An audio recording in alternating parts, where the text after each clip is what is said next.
Good morning, everyone. Welcome to Safety at Home. This is a community dementia education program of Alzheimer's San Diego. My name is Amy, and I will tell you more about us at Alzheimer's San Diego and the array of free support and services that we offer to people who are impacted by dementia as we go along during the program and again at the end. For now, just make a quick introduction here. Again, I'm Amy. I'm the Director of Education here at Alzheimer's San Diego, and joined today, my co-presenter is Jean Alton, who is a senior dementia educator on our team. Hi, Jean. I'm happy to be here. Also with us today is Rebecca, who is a licensed clinical social worker, our clinical services manager at Alzheimer's San Diego, who will be helping out today with Q&A. During the program, both written questions that you might submit as well as facilitating some verbal discussion. We'll talk more about that in a moment, but wanted you to know who the face behind the scenes was there. Thanks for being with us, Rebecca. Hi, everyone. Good to be here. Here, just a quick introduction to what we plan to cover during our morning together here. Going to start by talking about sort of why people with dementia have difficulty with safety. What are the physical and cognitive symptoms specifically as they relate to a person's ability to function safely in a private home environment or in a residential care setting as well. Then we will talk about ways to reduce some specific types of the risk of certain safety concerns, falls, household injuries, burns, cuts, those types of things, the misuse of medications, elder abuse, wandering, and more. And we will wrap up by making sure that you know about some safety resources that are available here in our community in San Diego County, both through Alzheimer's San Diego, but through partners that we have out around the county. So just a brief acknowledgement, this program is supported by a grant that we received from the Bureau of Justice Assistance, which is part of the Department of Justice, which is committed to addressing issues related to wandering and safety in people who are living with dementia. So we're very grateful to them for that financial support. So now I will turn things over to Jean.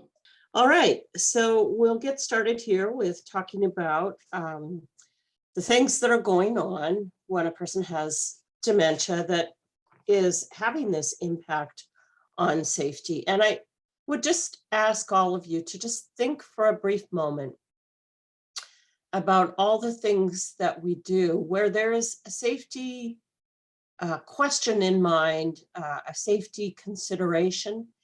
And we just automatically kind of make these assessments and judgments as we go along.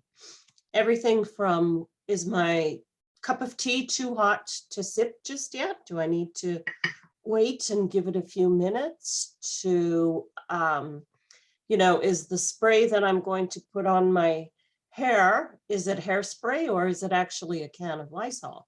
Because we might find both of those things in our bathrooms.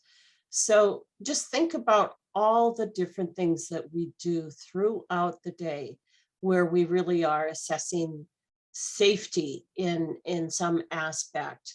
And then think about it in terms of the person who has a diagnosis of dementia. And just to ensure that we're all kind of working from the same set of knowledge and the same viewpoint, let's just quickly have a look at how we are defining dementia. Now, dementia itself is not a diagnosis, but we do often hear, people saying, I have dementia, or he or she has been diagnosed with dementia.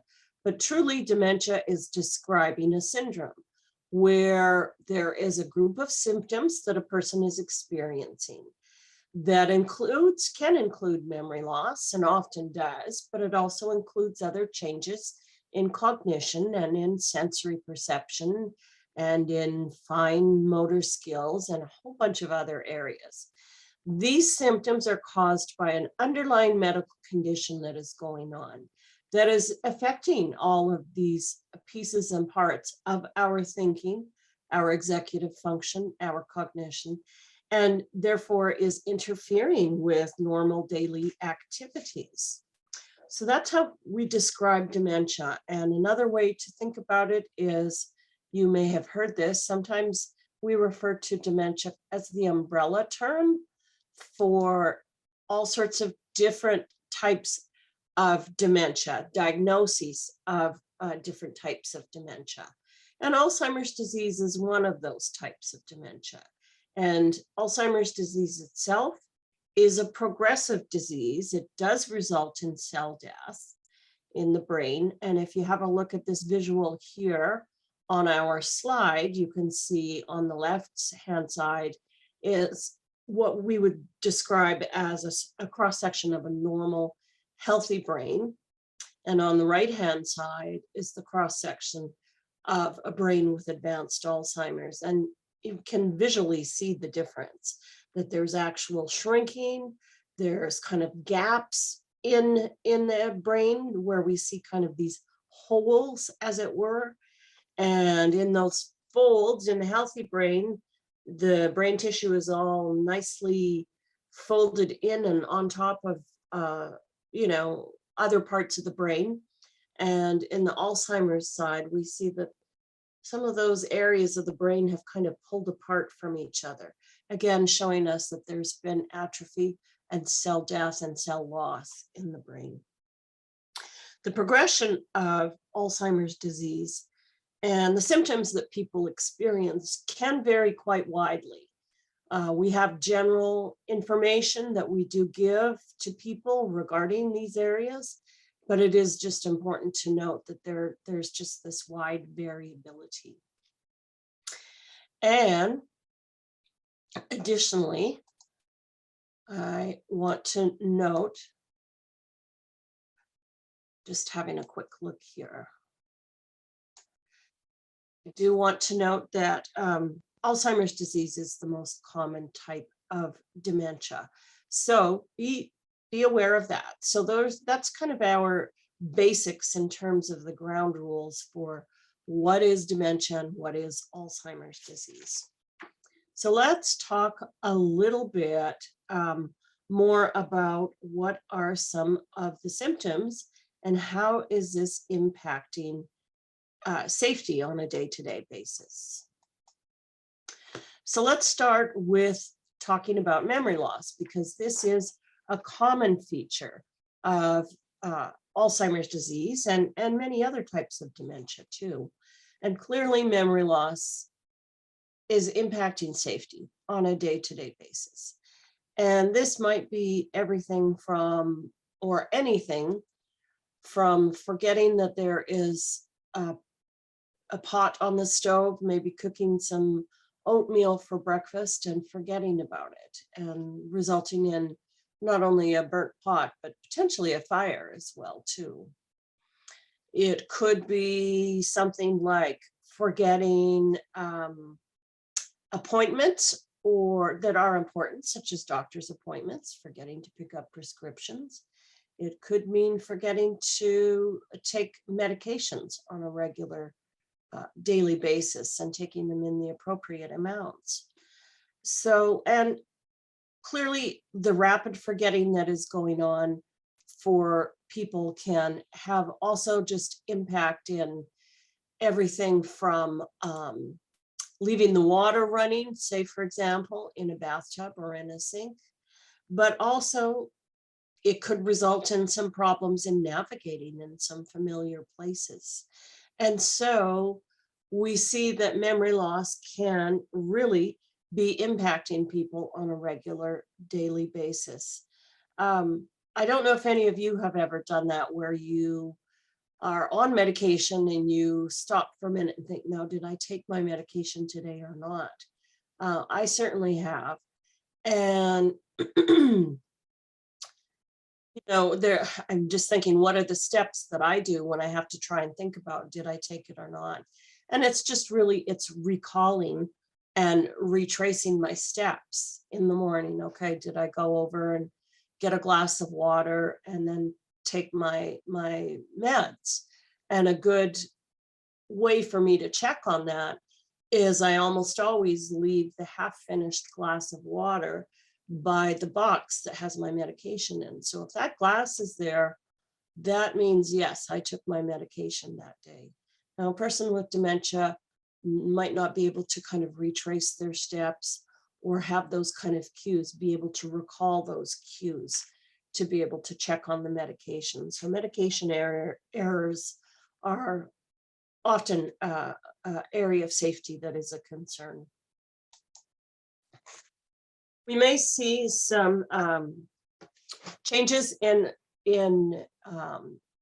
impulsivity, as in having an increase in impulsivity, and some changes in judgment that result in some poor decision making. And so it's important to keep in mind what a person's baseline is. So for example, if a person's baseline is to keep good track of their finances and to be a prudent and conservative consumer, if that person all of a sudden starts giving money away to different organizations, maybe to multiple organizations, that might be pause for thought. And it would be different from baseline, and it might be a reflection of this increased impulsivity and poor decision making. Now, if that's been a part of a person's behavior and personality all this time, then perhaps it fits right in. But it is important to kind of examine these things and have some perspective on it and some insight as to whether, is this something new and different, or is this out of character? And most certainly be looking at, kind of the consequences of the decision making and how that's impacting a person. I am reminded of a client I worked with for a period of time. The family was concerned with one particular incident where the lady with dementia was on her way to the bank and with the intention of withdrawing a large amount of money. And she was flagging down people to get a ride to the bank. Now, somebody did pick her up and take her to the bank and went in with her and kind of had a side conversation with the employees at the bank, who then contacted the family. Now, everything was okay, nothing bad happened. But just think, we know there's people out there that are not trustworthy. And if somebody like that would have picked her up and offered to give her a ride home, with all that cash she's now carrying, could have been a bad situation. We do see changes in orientation with people with dementia, meaning they're having problems kind of potentially tracking time and place, and maybe even the people around them as well. But let's talk about the passage of time for a moment here too. So I was thinking this morning about the one and only time I went to Las Vegas. And I totally lost track of time in the casino. And by the way, not gambling either, just wandering about, seeing the sights, went and had a bite to eat, just wandering around, people watching. And come to find out, my girlfriend that I was with, we finally realized we had no idea of what time it was. We hadn't made the connection that you can't find a clock in a casino. And I guess we weren't wearing watches. Anyways, we did come to find out that many hours had passed, far more than we realized. And that was confusing in and of itself, because it certainly didn't feel like that much time had passed. And this is the kind of thing that people with dementia are experiencing. And it can go one way or it can go the other. So a short amount of time, what might be a half hour, might feel like and seem like several hours to them. And conversely, several hours might seem like just 10 or 15 minutes to them as well too. So when there's that difficulty of tracking the passage of time, how does that impact safety? Well, it can be in a variety of different ways. So consider for a minute, if a person with dementia is wondering where their care partner is, their spouse is, and is thinking they've been gone for hours and hours and hours. That person with dementia may want to step out of the house and start looking for their care partner. And then, resulting in confusion and disorientation and potentially becoming lost. So those are some of the things that can happen.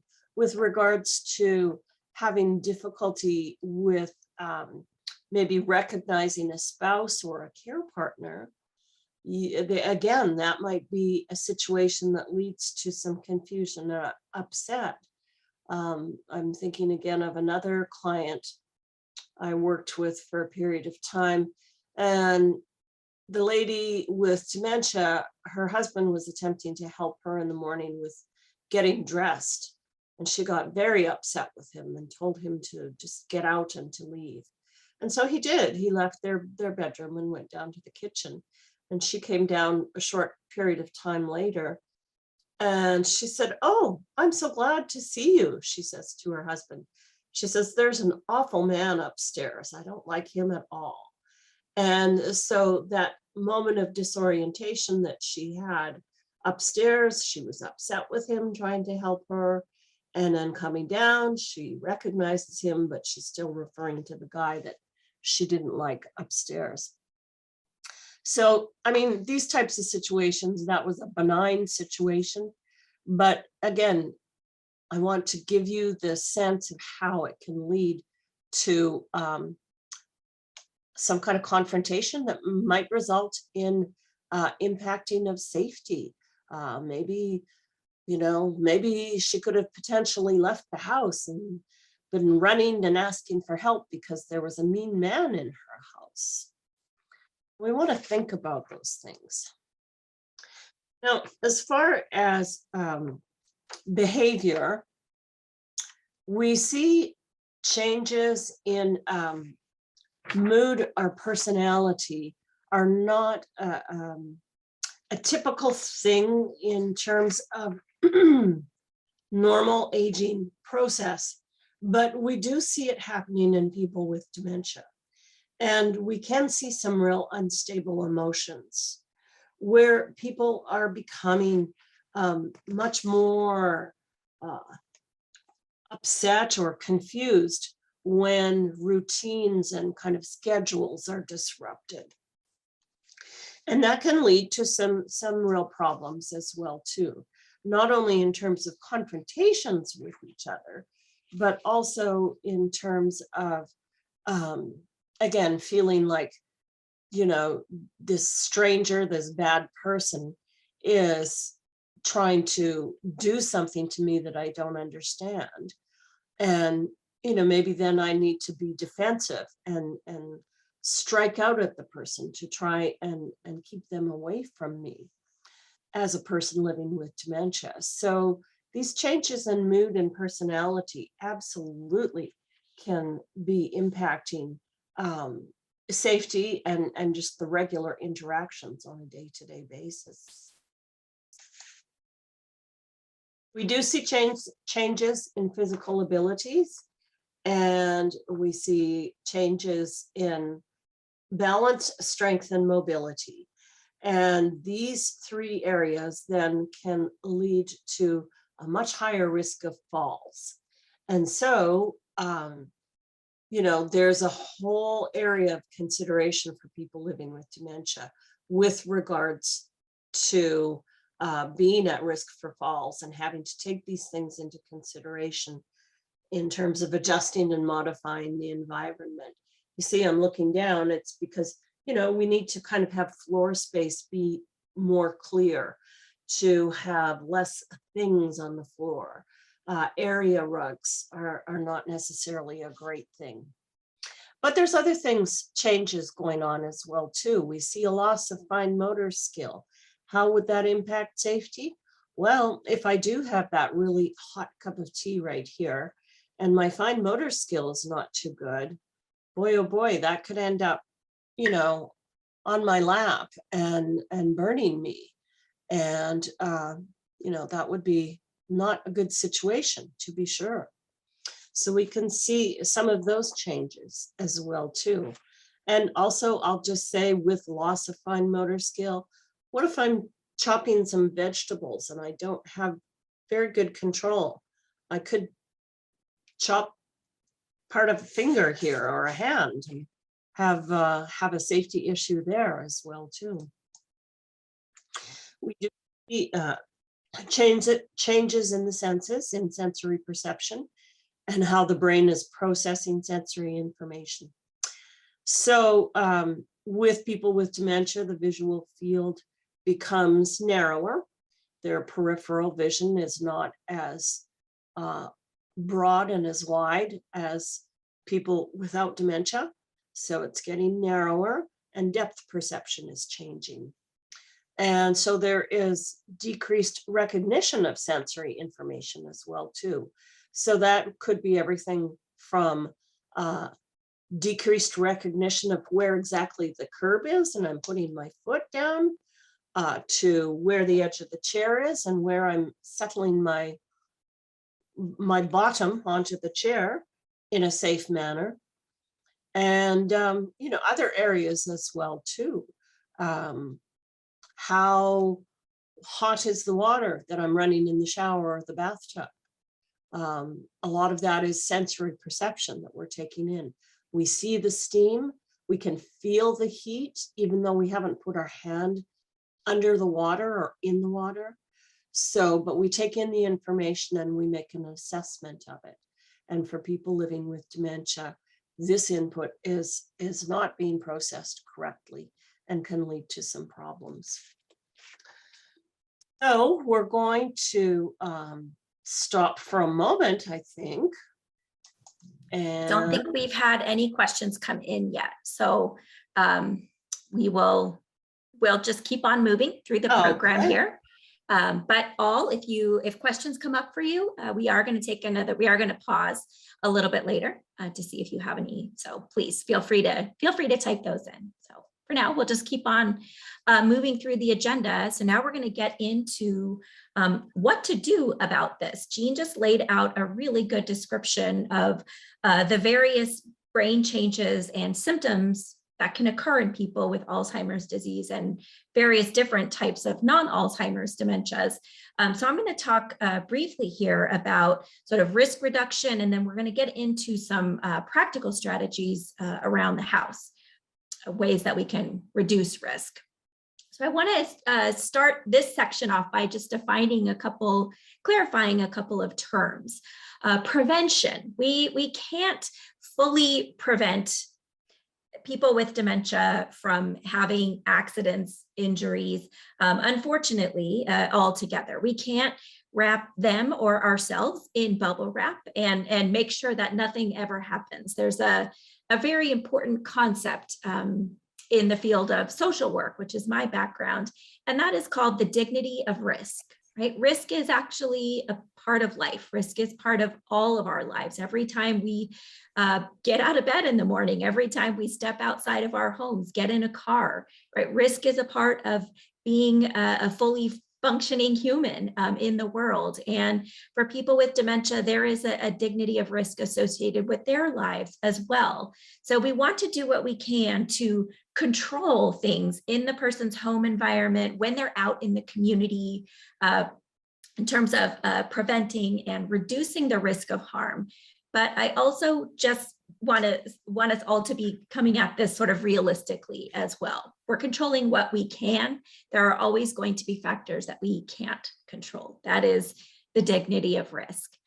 So adaptation, prevention is sort of keeping things out of sight, out of mind, if you will. Adaptation is we're still going to have that household implement around the sharp knives, for example, but we're going to make an adaptation to make some adjustment to that environment. So those are the concepts that we're talking about here today.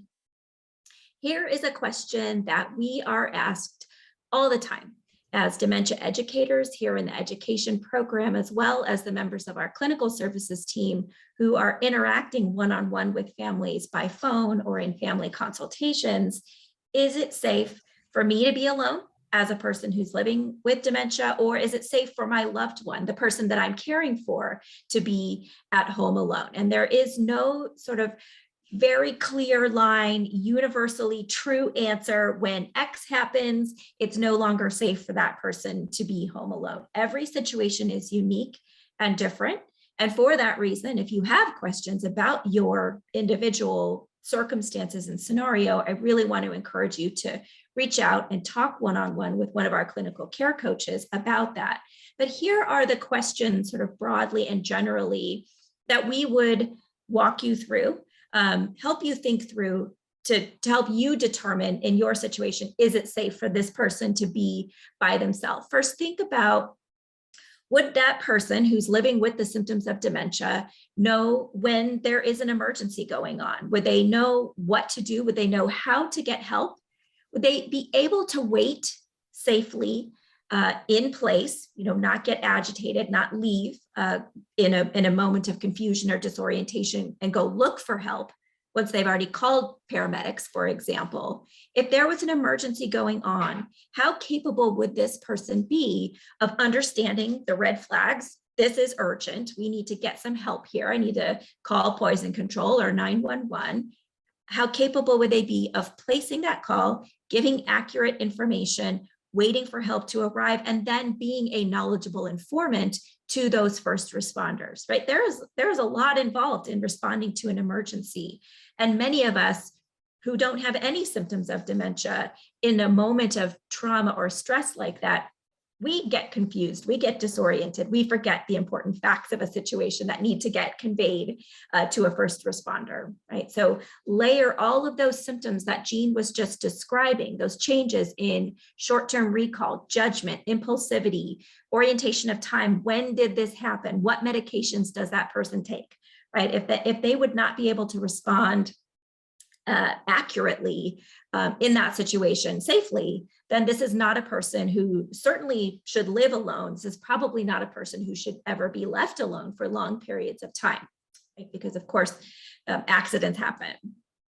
If a person has ever wandered, they are at exceptionally high risk of wandering again. We're going to talk in some more detail later in the program here about the specific issue of wandering as it relates to people who are living with dementia. But I just want to sort of put this out as one of those kind of triggers, if you will, for making a decision about no longer living alone. A person who has had experiences of being disoriented and confused in a familiar place, within their own neighborhood, within their own house.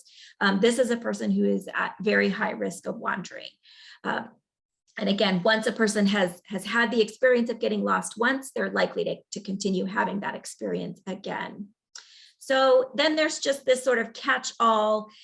Does other stuff happen, right? If you are a primary care partner to somebody who's living with dementia or is experiencing these symptoms, and you leave for a period of time, when you come back, are you holding your breath, right? Are you worried? Have they had in the past moments of, letting a stranger in the house and writing checks to a charity that is not something that they've a charity that they've long supported, for example?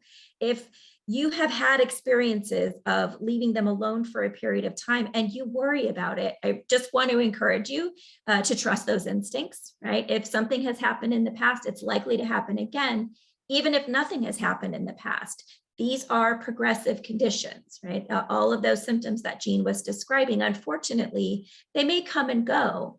They may sort of wax and wane in their severity, but they are progressive and they don't improve over time, unfortunately. So we really do have to be planning ahead for a time that the person is going to need 24/7 supervision. This is the unfortunate reality of these conditions, at least at this time. So as you see here, people living with dementia will eventually require that 24/7 supervision. So we really want to encourage you now, no matter where you are on this timeline in your journey as a person living with dementia or as a person caring for someone with dementia, we want to encourage you now to get your sort of life raft blown up, right? Have your safety net in place. Have somebody that you can call, even if you don't have regular respite, which of course we encourage everyone to have. even if you don't have in-home care coming in every day or, these more formal structures in place. What I really want to encourage you to do right now is think about, if something happens to you an hour from now and you need to step away, you are called away for an emergency, who can step in and take your place, right? Have that level of safety net in place in the meantime. With that, I will turn things back over to Jean and we'll start getting into some of the details of the various safety considerations. Great. Thank you, Amy. Mhm. So these are some of the areas we are going to be talking about here right away. And we'll get into a little bit more detail in each of these areas. But I also want everyone to know that we welcome you and encourage you to call us at Alzheimer's San Diego at that number that you see in the bottom right corner of each of these slides, so that we can talk in more detail about some of these safety issues in your home. You may need a little bit more help in some of these areas, and we do have that information. And we do have that expertise to be able to talk with you about how you can really kind of dial things down to make the environment safer and more secure. So we're going to start, however, here with fall prevention. And as I mentioned earlier, falls are just a huge risk for people living with dementia. People with dementia are at much higher risk of having a fall than people who are not living with a diagnosis of dementia.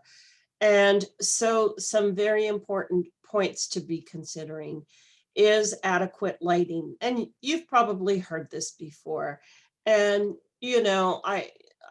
I'm just going to say, with the pandemic, I think a lot of people were doing some house renovations. And one of the things that I think gets talked about a fair amount, particularly in the kitchen, but it's true throughout the home, is to be installing some lights at a lower level so that the floor is nicely illuminated, especially then at night. And so get some of that lighting that is lower, in addition to good lighting, around the house, whether it's pot lighting or lamps or whatever it might be. So you really kind of, more light is a better thing in terms of people living with dementia.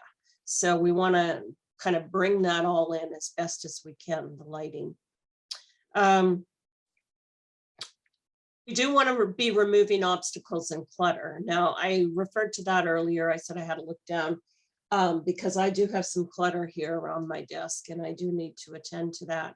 So what is the clutter? Well, it's different in every home. Right now, for me, it's some stacked books, to be sure, some boxes. Dog toys are a hazard in my house. And if I or my husband or some other family member was living with dementia with me here in my home, I would be making sure I get those dog toys up and off the floor because they are a tripping hazard, to be sure. Other things to consider, though, are power cords. Also throw rugs. I mentioned that earlier. Area rugs, I mean, even the ones with good sticky backs are still not great because you can catch your toe on the lip of the rug and go for a tumble. So no rugs are actually is the best rug at all is no rug. Now, in the bathroom, you likely want to have a good rug to step onto coming out of the bathtub or the shower. So that would be the exception there. And as we are talking about bathrooms, let's just also mention, let's get handrails and grab bars installed in there, in the bathtub or in the shower, to be able to be used to pull oneself up or support oneself. And don't go with these ones that kind of have a system of, it's kind of like a suction system that they go on the wall. Those are not steady enough. and not secure enough. You need to get it professionally installed. And we can get you connected with people that can come out and do that for you. And some of them, it's a free service as well too, to get those grab bars in the bathroom, and the handrails as well too. Sometimes handrails just kind of around the seating area of the toilet to be able to help a person get up and down, on and off the toilet with more security, less chance of a fall. But you may also want to get some extra handrails, maybe if you do have stairs, along a stair. So you've maybe got the one on the open railing side of things, but you could still have another railing on the wall side so that people have two railings to be able to hang on to as they're coming up or down the stairs. And as far as that goes, just movement, physical movement around the house. Make sure people have really good footwear, and be extra cautious with slippers.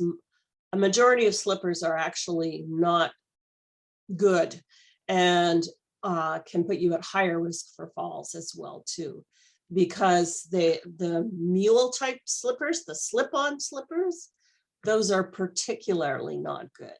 Some of them are just too slick on the bottom and just not a good idea. Wearing socks in the house on tile and laminate and wood flooring can result in a fall.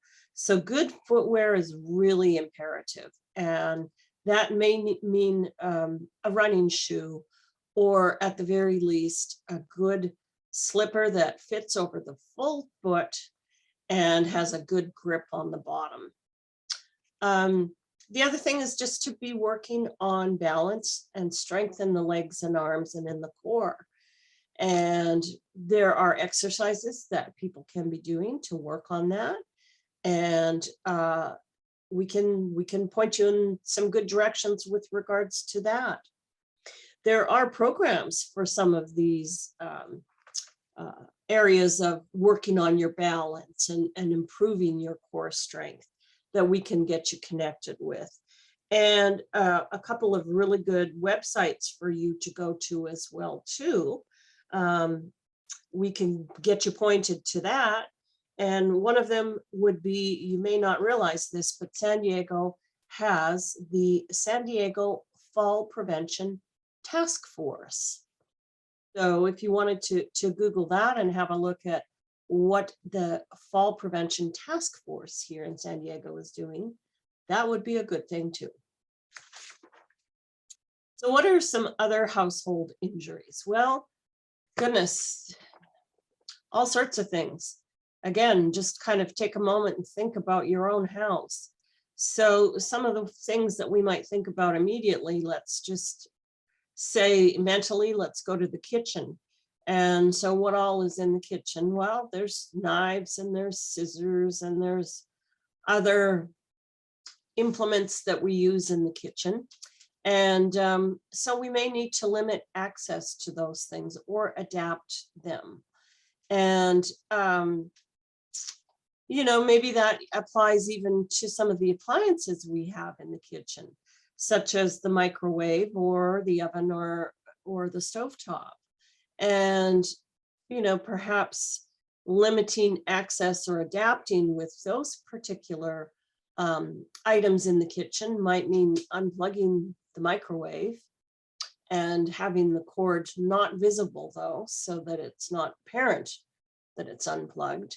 It might mean getting a lock on the knobs that would turn on the stovetop or the oven. And you can get those, and we can give you some guidance on those at Alzheimer's San Diego. Sometimes it means removing the knobs off of a gas stove so that the stovetop can't be put on. There's also things like safety covers that you can get for the stovetop, and shutoffs for electric appliances of different kinds, where it's a one-touch shut off to shut off the power to maybe, you know, say the microwave and the blender, Vitamix blender or whatever it is, or any other, and the toaster, let's say. But think about other areas of the home as well too. So a lot of garages have a lot of things in them, and it might be everything from a lawnmower to hammers, saws, power tools of other types, goodness, any, sharp tools of any kind. So there's a variety of things that we might find in the garage that might be a safety issue. And, what I want you to think about is, in our house, my husband, the garage is kind of his domain. And were he to develop, if he is to develop dementia, he absolutely would want to be in his garage and puttering around.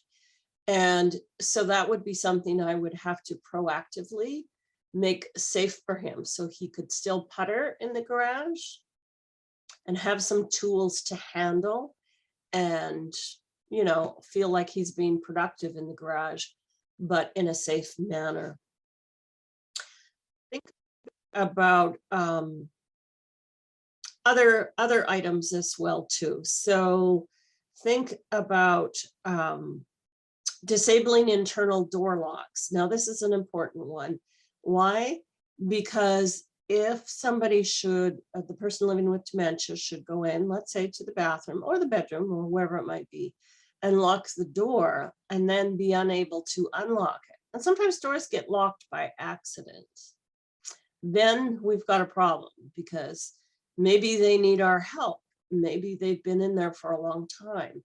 And now me, the care partner, can't get in to that room to see what's going on. And I would say particularly true in the bathroom, where, there's just kind of this heightened risk factor because of hot water, because of other types of substances that are likely to be in the bathroom that might result in a safety issue.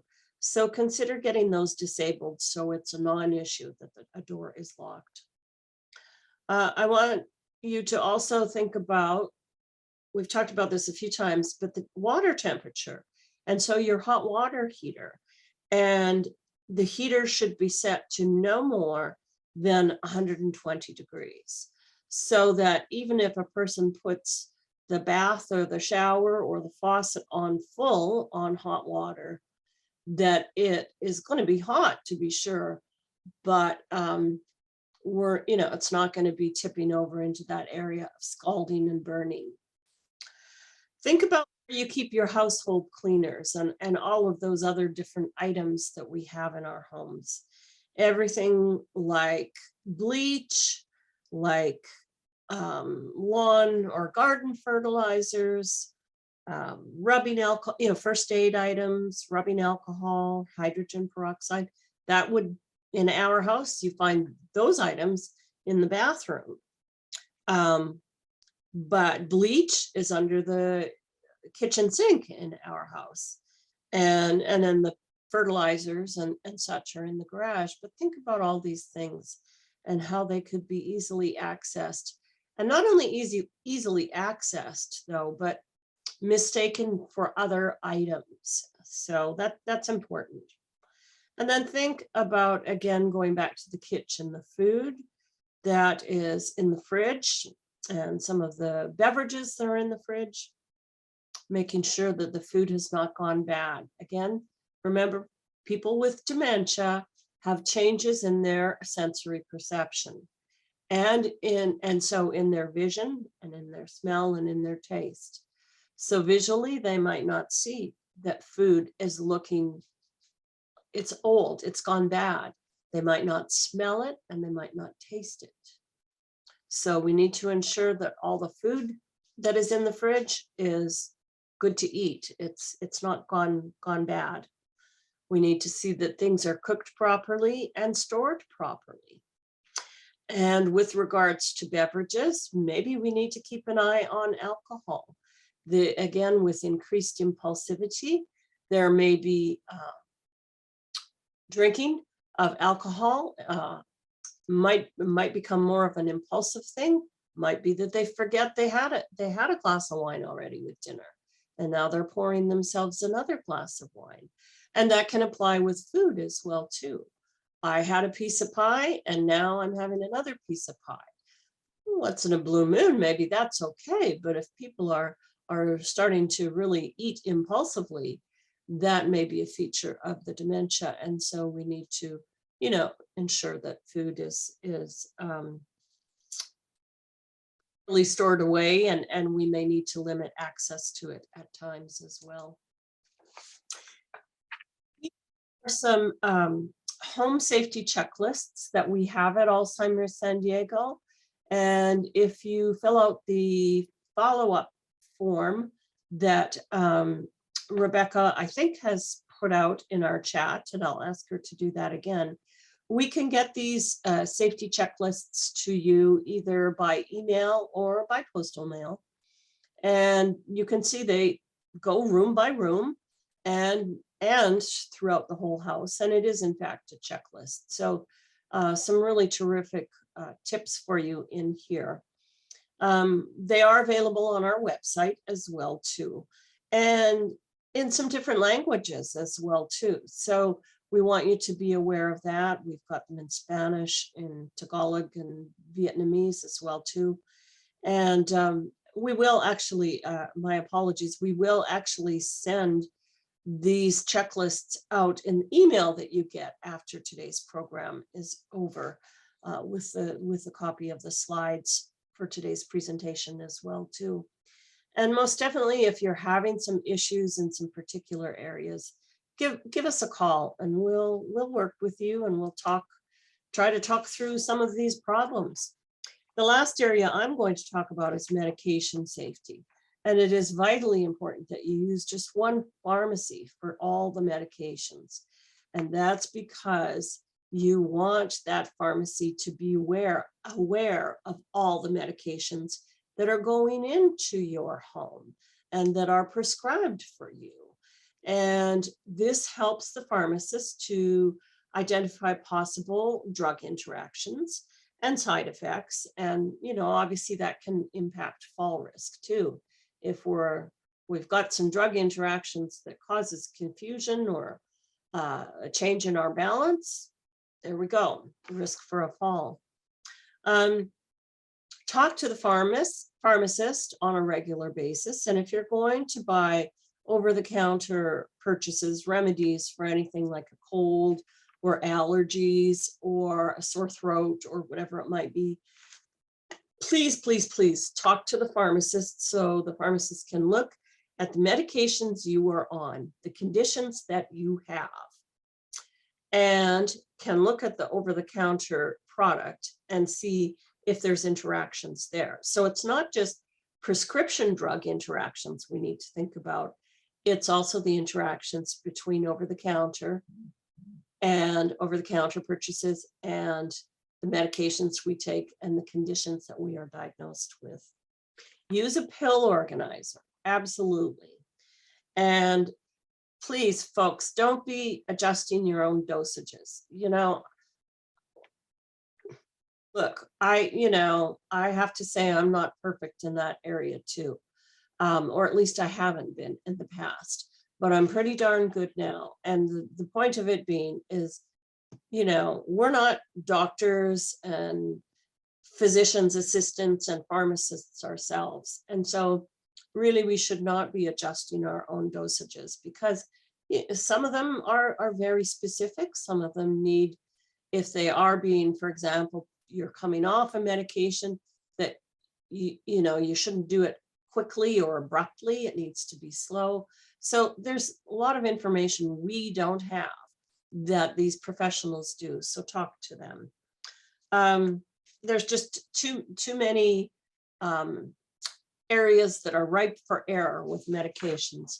And Amy may recall a story I told a while back about a medication error. I'm on medications and so is my husband. And back a few years ago, we had a dog that was on medication. And one morning my husband came to me and he said, I think I just took the dog's prescription medication. And I did what I just did now. I laughed, I giggled. It turned out he did in fact take the dog's medication. He was okay. It was a thyroid medication, so it didn't impact my husband. But look, these things can happen. So make sure everyone has their own pill organizer, even the dogs or the cats. So I think now Amy's going to come in and start talking to us about some other things. Great. Thank you, Jean. Take that remote control back. Okay, wonderful. And yes, I think medication is another one of those areas where sometimes as the disease progresses, the best strategy is out of sight, out of mind, right? Just keeping things out of the person's reach when that time has come. So unfortunately, elder and dependent adult abuse is very common in all older adults, in all vulnerable populations, I'm sorry to say, but even more so in the population of people who are living with memory loss, judgment problems, reasoning and decision-making challenges, those symptoms related to the brain changes and dementia that Jean described at the beginning of the program. Those changes render a person much more vulnerable. In fact, the statistics tell us about 3 times more vulnerable to elder and dependent adult abuse. So we want everyone to be attuned to these issues, but in particular, if you are living with these changes or you're caring for someone who is, we want you to know about the various types of abuse. They're listed for you here on the screen: physical and sexual abuse, emotional, psychological abuse, something called undue influence, wherein a person is sort of isolated from members of their support system, sort of convinced that, you know, only I have your best interests in mind, you can trust me. That's what we call undue influence, and it is a form of abuse. Neglect or abandonment. Self-neglect, another key type of abuse we want to be attuned to in people who are living with dementia. This is one of those tricky gray areas when it comes to a person's ability to make decisions for themselves, right? I talked about the dignity of risk earlier. There's also just the fact that we are allowed to make poor decisions for ourselves, right? We are adults and we don't always make great decisions. We don't always eat a diet that keeps us healthy, or, you know, make financial decisions that are in our own or in our family's best interest. Some of that is just a part of life, and we all have the ability to make bad decisions. We're allowed to. It's different when a person is not able to make an informed choice because of an illness, because of a chronic condition like dementia. And when a person is not taking life-sustaining medication, not eating or drinking adequate quantities of nutritious food or staying hydrated, when a person is not bathing, when a person is never changing their clothes, and they're making those choices in an uninformed way, right? They're making those choices sort of by default because of brain changes happening related to dementia. This is a situation that we call self-neglect, and it is different from just, you know, I'm going to live my whole life eating nothing but Oreos because that's how I want to live my life, right? So self-neglect is a form of abuse, of dependent, elder and dependent adult abuse. We want you to be aware of that. Self-neglect and then financial abuse are probably the 2 most common types of abuse that we see in people living with dementia. I'll talk more about preventing financial exploitation here in a moment. Financial material exploitation, right? Taking things from the person, or of course, scams. So anybody can report suspected abuse. You do not have to be a mandated reporter. You do not have to be a professional. You also do not need to have any proof. Oops. You don't need to have any proof that the abuse has happened. If you have any reason for suspicion, that's enough of a reason to call. Adult Protective Services is it's a toll-free number, and the number is here on the screen. This is a program that's administered through the county. Every metropolitan area, every county in the United States has something like Adult Protective Services. Ours is called Adult Protective Services here in San Diego County. And you can call and give them the information that you have if you're concerned about self-neglect in a person who's living with dementia, if you're concerned about some type of abuse or exploitation at the hands of someone else.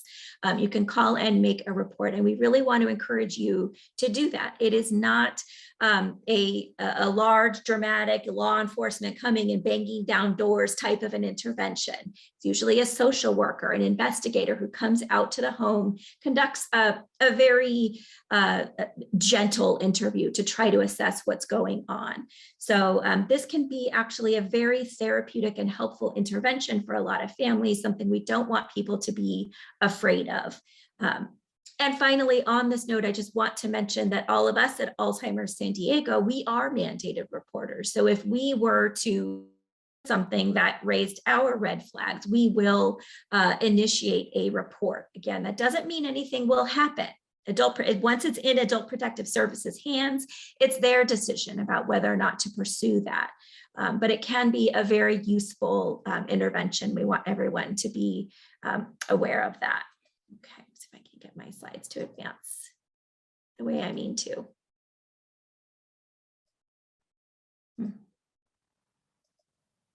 Jean, my slides aren't advancing anymore. Can you click for me?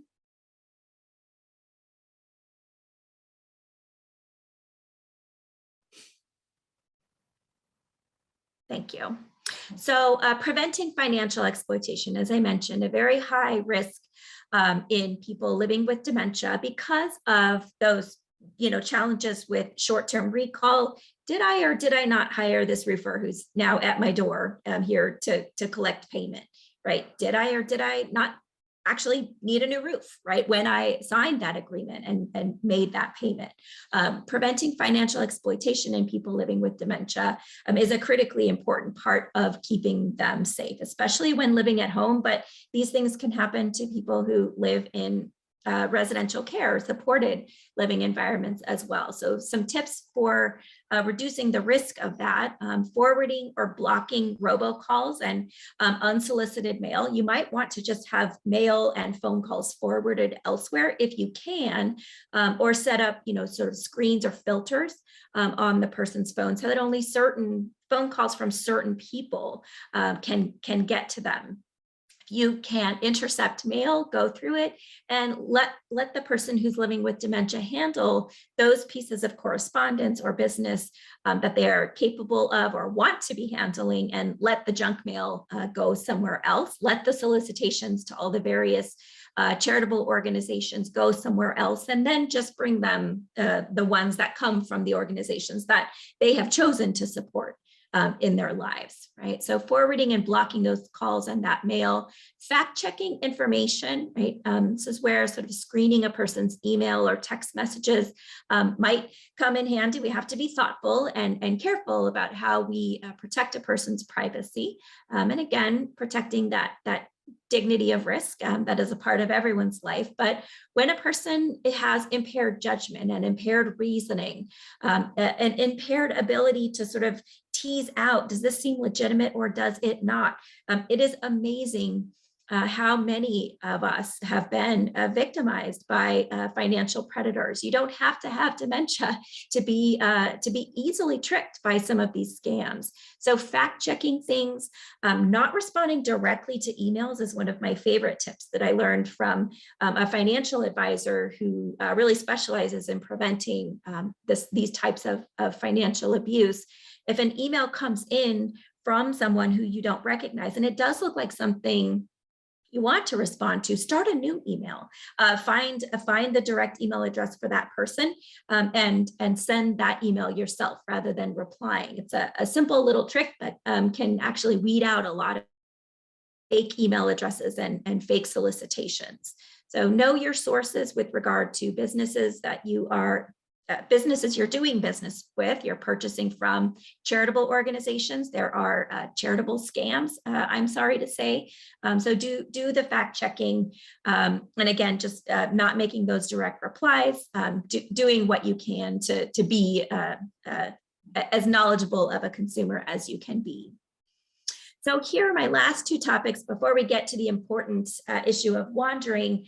These are what I sometimes refer to as the hornet's nest issues, the cars and the firearms, right? Very hot topics, very emotionally charged conversations, but very, very important for us to be having and having them early on, if at all possible, in the person's disease process so that they can be a part of making decisions in this area, if that's possible. It is not always possible.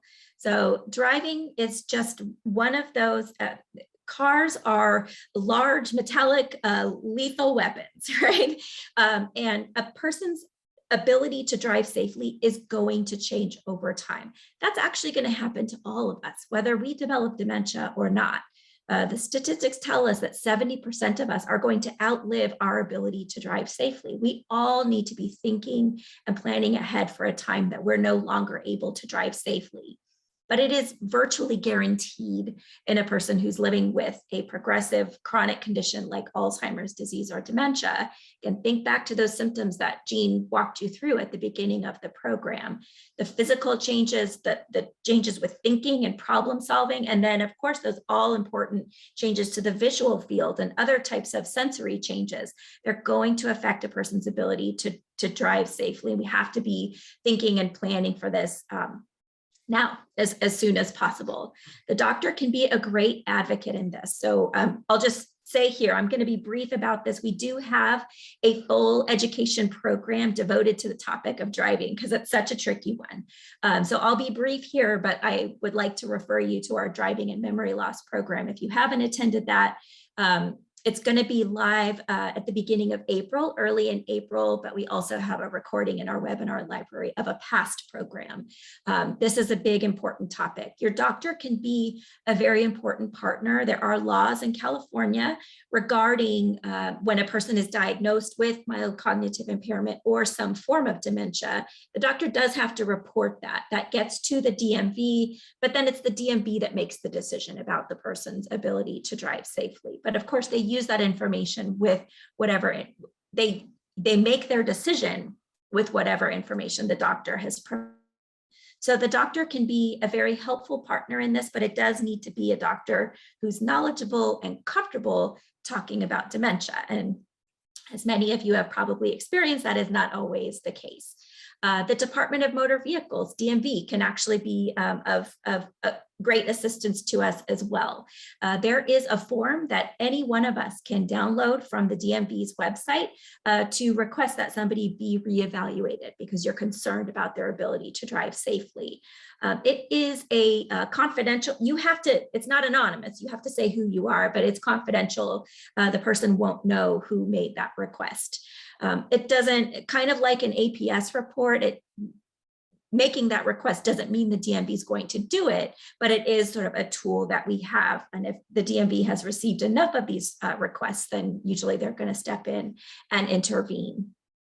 And finally, important to come to the conversation about driving with a positive solution in hand, right? We don't want to just talk about you're not going to be able to drive anymore, because of course that brings up so much fear, so much concern about being isolated, about not being able to do the things I want to do.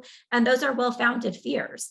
So we want you to come to the conversation about driving with some transportation alternatives in hand. And this is, again, another area where our clinical care coaches can be of great value. We can walk you through local transportation resources and help you come to that conversation prepared.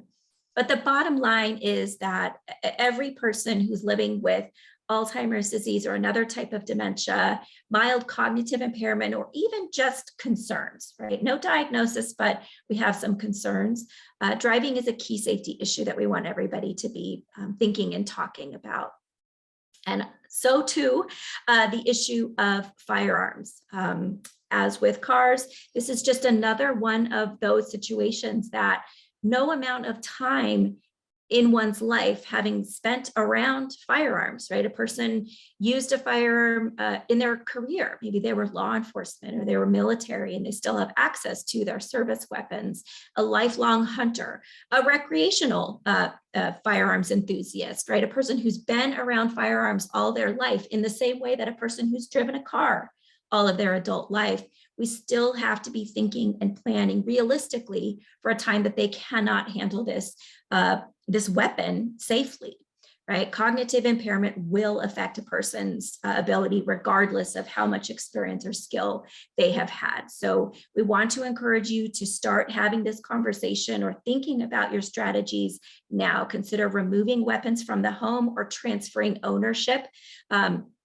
Firearms there are very complicated rules with regard to the transfer of ownership of firearms. You can't just pick them up and take them out of the house. Sounds very simple, but it can't legally be done. People do it, but it's not legal to do that. This is the person's property. So there are some complicated ways, but ways that you can transfer ownership of a firearm to a member of the family or to someone else.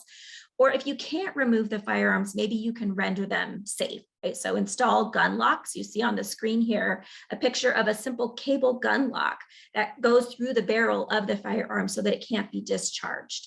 The caregiver can keep the key, and then the firearm is safe. The person still has access to it. You're not worrying about, the tricky conversation of removal or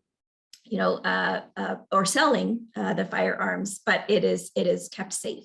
We have a large supply of these gun locks at Alzheimer's San Diego through a grant and a partnership with a local gun range, Poway Weapons and Gear. They gave us a large supply that we can give out to anybody who needs them. No questions asked. No, we don't care who owns the gun. We don't care how many you have. However many cable gun locks you need, we'll get them to you. So please let us know if that is of interest to you. Or just keep, ammunition separate, keep guns in a locked safe, whatever strategy works best for you. This is tricky terrain for sure. It's complicated, not easy to pull off, but it needs to be done, as with conversations about driving. So ask for help. Our clinical care coaches can help with this. Local law enforcement can help you with this as well. So we don't want anyone to be sort of afraid of kicking the hornet's nest, if you will. These are important conversations that we need to be having. Okay, Jean.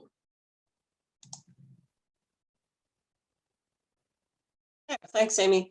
So let's chat a little bit about wandering. So I want to direct your attention to these quotes that you see in the bubbles on the right side of the slide. I never leave my wife alone for more than 30 minutes at a time. We've heard that one lots. He has lived, or we have lived in this neighborhood for over 30 years. So we know this area like the back of our hand. He knows his way home. And I make sure she tells me where she's going, or conversely, I always let her know where I'm going, what's going to be happening, and when I'll be home. And the other one I'm going to add to this is one that we've all heard many, many, many times at Alzheimer's San Diego. And that's that, well, he or she has never wandered, he's never wandered away from home. So wandering's, not a concern for us. So what I want you all to think about again is the things we talked about earlier, which are the symptoms that are common in a person with dementia. And one of the big ones is memory loss. So maybe I tell my spouse where I'm going. I'm just going to the grocery store. It's going to be a quick trip. I'll be home in an hour. And if my husband has dementia and has memory loss, he may forget that that's what I have told him. And then thinking again to that disorientation and how that can change the passage of time, the perception of the passage of time. Well, now my husband thinks I've been gone for 6 hours, 8 hours, and he doesn't know where I am, and he's concerned and worried. And so he leaves the house, he starts looking for me. So all of these different things can happen, and everyone is at risk for wandering. And my reply to the families that, have said to me over the course of years is that he or she has never wandered. They've never wandered away from home yet. Well, nobody, has a wandering incident to report until it happens. And we know that people living with dementia are at high risk for wandering. It's far more common than we realize. And so it's, what we really want is for everyone to be proactive in this area and be prepared. Okay. So understand that wandering can happen either on foot or in a vehicle. And we've seen all of these situations occur over the years where somebody has driven a long ways, sometimes a short ways, sometimes a long ways. Same with on foot. People can get remarkably far on foot. And so we have to be careful to think that on foot that they're not going to be that far from home, because they might be. What are the reasons that people wander? All sorts of different reasons. As we've talked about already, it could be disorientation or confusion, looking for somebody or looking for something. Where is my wife? She's been gone forever. I'm worried about her. I'm going to go look for her. Or maybe I'm hungry or I'm thirsty, and 7-Eleven is just a few blocks over there. I'm going to go over and get myself a snack of some kind. Or, if it's memories of past activities, maybe I am thinking about a different time and it is, whatever time in the afternoon. Well, I got to go pick the kids up from school, even though the kids have been out of school and moved away from home and are adults with their own children now. But I'm thinking I got to go to the school and pick up my kids. So off I go. So memories of past activities can contribute to that. Most certainly, any kind of physical needs or discomfort that is going on, feeling anxious or worried, or again, hungry or thirsty or something, maybe I want a coffee, I want a Starbucks, that's what I want. There's a Starbucks just down the road here, so I'm going to go get myself a Starbucks. And so off I go, and then maybe I can't find the Starbucks. Maybe it's not where I thought it would be, or then I'm just disoriented and I have forgotten what I was looking for, and now I don't know where I am. And of course, there's also agitation or restlessness, just that need to burn off some energy. And, we all have experienced that at different points in time. When we don't have dementia, we know that restlessness, feeling bored and restless, that we need to channel the energy into something. So maybe we go for a walk, or we get busy doing a chore at home, or something else. For a person living with dementia, they still have that desire to get rid of that energy, expend that energy, but it might not necessarily be accompanied by good decision making and good executive function. So this is why we get the problem of wandering. So how do we reduce risk? All sorts of different things that we can do to adjust the environment and just make it less of a risk than perhaps it is today. So what are some of the easier things to do? Well, for sure, to limit access to a car, the vehicle, and to the keys to the vehicle. And so what does that mean? Really, it means securing them away, not just necessarily putting them in my purse or in a drawer. Those might be some commonly sought out places to look for keys. And I think specifically of a lady I worked with, her husband had dementia, and he was always looking to drive. And she did start by having the keys in her purse. And he started going through her purse to get them. So the keys needed to be, in a different location and in a more secure location. Think about, we do want to say avoid locks on the doors, on the, inside or of the doors because of fire hazard. So, but consider use of other types of alarms or devices or whatever you choose to call them. Everything from the simple to the more complex. You could hang a wind chime on the back of, let's say, the front door or the door to the garage, so that every time that that door is opened, that you're hearing the ching, ching, ching of the wind chime. You can have alarms. You can get an alarm system from Home Depot or Lowe's. If you do get alarms, we would suggest not the ones with the blaring noise, but just something that is a noise that would alert you to, again, that door being opened. You can use room monitors as well too. There's all sorts of different devices out there now, the Nest cameras and such, that can be used outside the home. And my nose is trying to sneeze, I'm sorry. And can also be used though inside the home, as well as other types of monitors.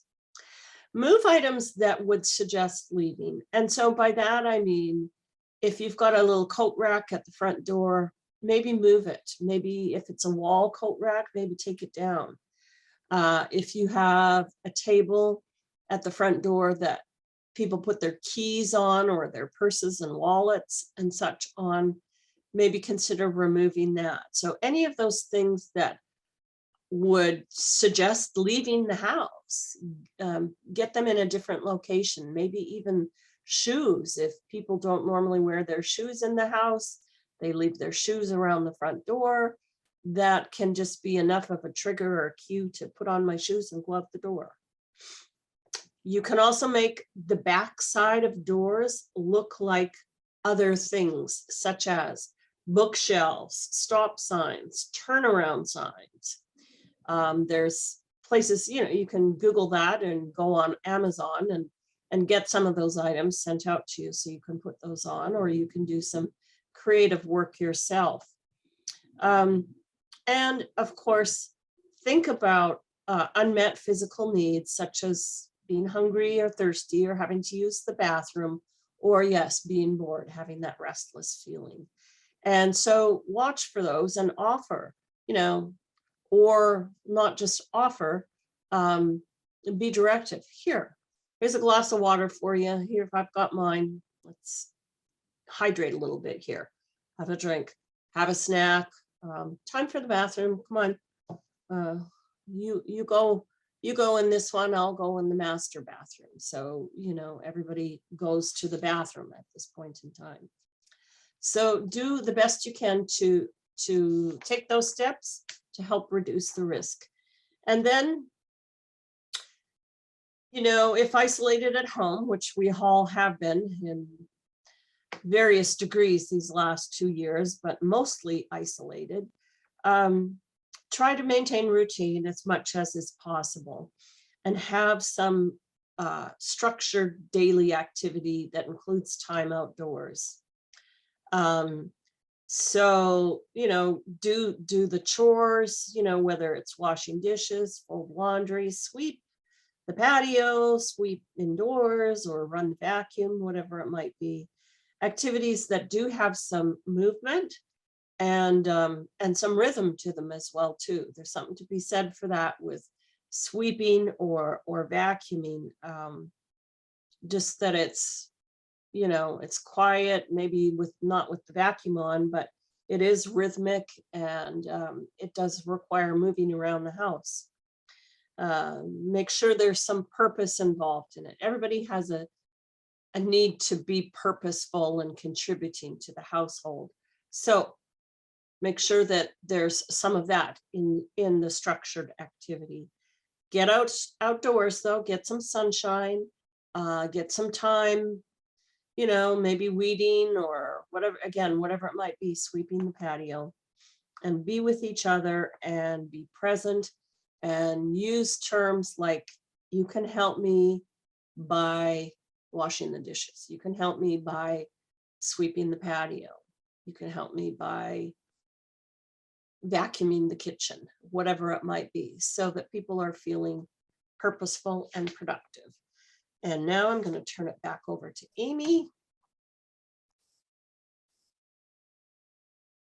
Okay, thank you, Jean. So despite all of your best efforts, following all of Jean's terrific practical advice on how to reduce the risk of wandering, it does happen from time to time. It is, again, very, very high risk behavior in people living with dementia. So our goal is to also make sure you know what's out there to help you get the person back home as quickly and as safely as possible. So setting up a neighborhood network of support, talking to other people about what's going on in your life can be really helpful. This is not everyone's preferred strategy. Some people prefer to keep things quiet and private, but I will just say that if at all possible, letting people know, listen, if you see my dad out by himself, here's my cell phone number. I'd love it if you'd give me a call. Right, setting up your own sort of neighborhood watch for the person can be remarkably helpful. Keep on hand a list of places where the person might be likely to go, like coffee shops, a church where they like to pray, where they used to work, a house where they used to live. In a moment of stress, it could be very difficult for you to think of those things when you're trying to go looking for the person. So keep that list ready. Keep a clear and recent photograph on hand. I saw Rebecca put a wonderful suggestion in the chat a few minutes ago from one of our care partners actually here at Alzheimer's San Diego to take a photo of the person whenever you leave the house, just a quick selfie together, however you want to do that. So that if they did get lost, you can say what they were wearing that day. It's a really nice practical strategy for that. But regardless of whether that works for you or not, keep a good, clear, close-up photograph of their face on hand so that you can give that out if it's needed. You may want to consider the use of a personal GPS device. They're not yet very affordable, but they are out there. We do have resources we can send you for information about the different options that are available. But also, want to make sure that you know about programs like Medic Alert and Take Me Home. Medic Alert are the bracelets that you can wear, pendants, clothing tags that identify a person as having memory loss with a phone number that a Good Samaritan or a first responder could call to reach their primary contact and get them back home. Take Me Home is a unique program that we have here in San Diego County. It's a voluntary registry that is operated by the San Diego Sheriff's Department. And what this does, you put in the person's private information. It is a secure database. Only law enforcement have access to it, and law enforcement can only use it in the event of an emergency where a search for a person needs to be initiated. You put the information in there either on your own behalf or on behalf of someone else.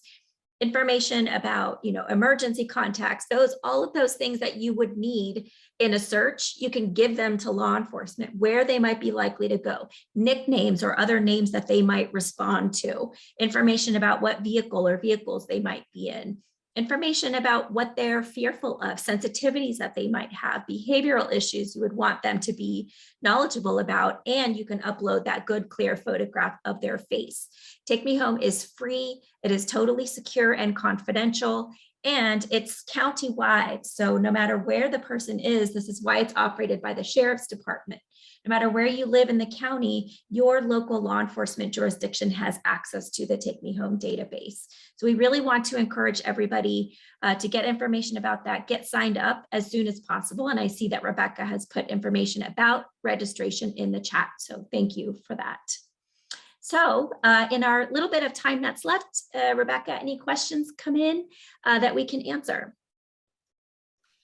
We had one question in regards to, these great safety devices that we're suggesting be, implemented within the home, how people can get connected to get, let's say, grab bars installed or other safety resources connection.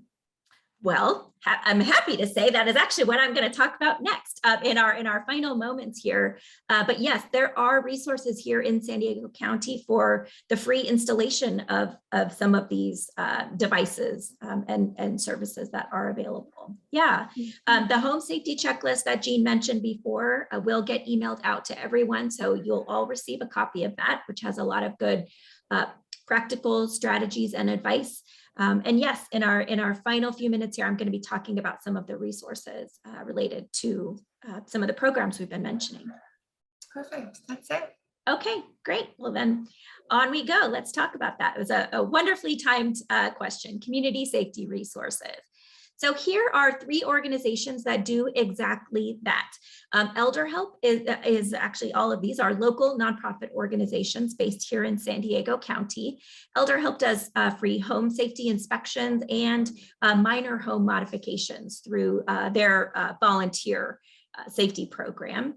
JFS and Interfaith Community Services are 2 nonprofit organizations that both have county contracts to do home safety checks and minor safety repairs, home modifications. JFS handles primarily people who live in the central and southern parts of the county. Interfaith handles people that live in the northern parts of the county. So all free, offered through volunteer services as well. So just another reminder, you are going to get an email with all of our slides. So you don't have to write down these websites or the names of these organizations. We're going to send them to you shortly. Here's information about those wandering response programs that I mentioned before. Medic Alert, which are the bracelets or pendants, the Take Me Home, photo-based information system hosted by our Sheriff's Department. And all of this information, everything we've been talking about here, is on the safety page of our website, alzsd.org/safety. So lots of good information for you there.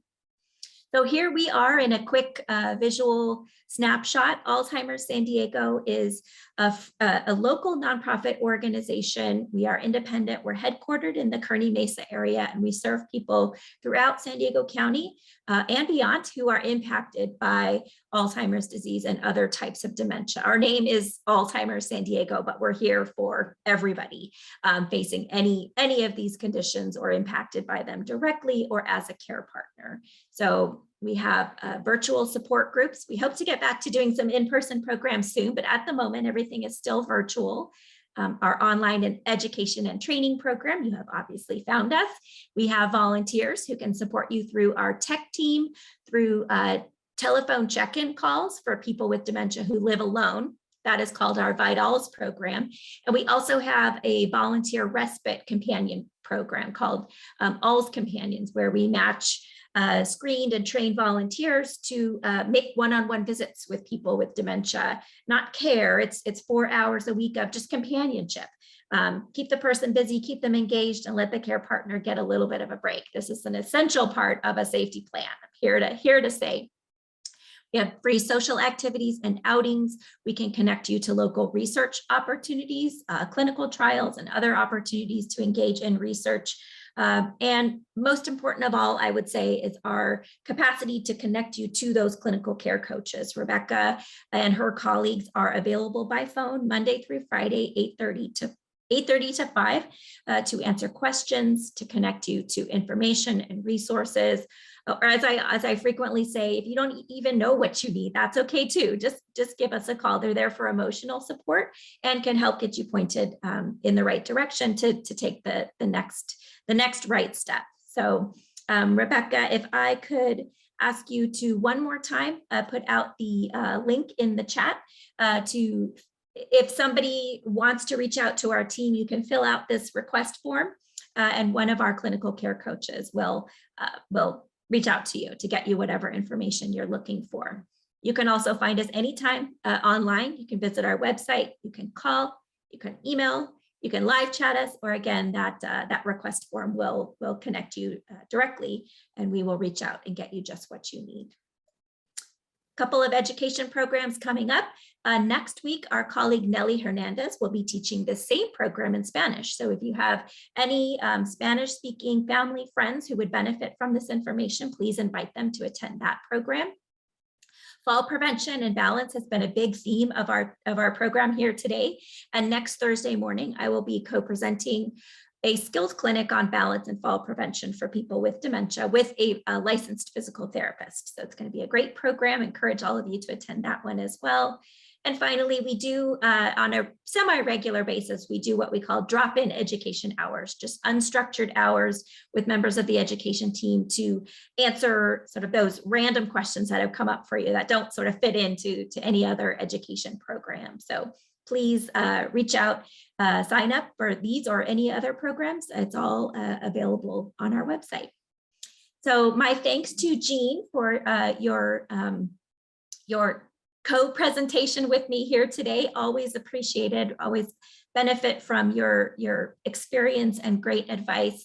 And all of you for coming today. When this webinar closes, you're going to get a link to a short survey. It's anonymous, and we would really value your feedback on the program. Please fill that out. As Jean mentioned, we're going to email you a copy of that home safety checklist, as well as all of the slides from today's program. And a recording of this program will be available in our webinar library within a few days. It takes a few days for that to process and for us to get that up there. But it will be available if you want to go back and review anything or share it with anyone else. So with that, I will wrap things up. We thank you for your time and your attention here today and your patience. We know we ran over a little bit. We really are glad that you came. We thank you for paying attention to these important topics. And we hope to see you at an upcoming program again soon. Thanks, everyone. Take care.